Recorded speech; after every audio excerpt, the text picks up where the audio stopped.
Une citoyenneté qui accepte la présence du racisme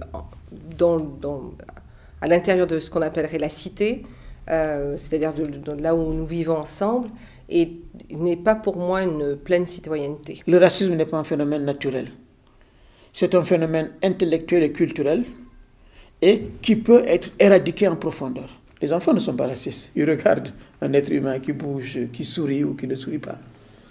Mais nous sommes marqués par l'éducation, par l'histoire, par la culture.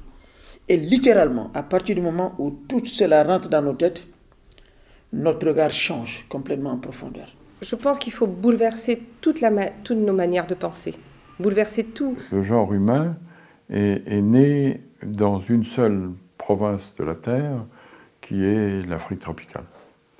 Ce qui veut dire que tous les humains sont issus de cette origine unique. Ça signifie qu'on a tous des ancêtres communs et donc qu'on est tous parents. Pour moi, il n'y a qu'une race.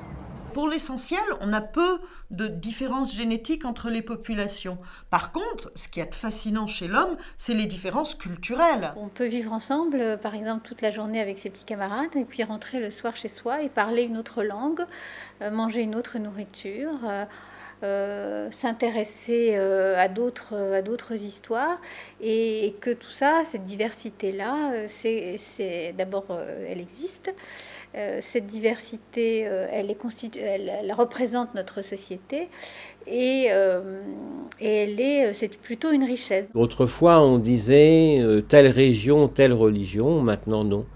On vit dans un pluralisme culturel, c'est-à-dire que dans un même pays, des gens ont différentes traditions, religions et cultures. La chose pour moi la plus importante, c'est de s'intéresser aux autres. Et pour moi, c'est la plus grande richesse que l'on peut avoir dans ce monde, s'intéresser à l'autre.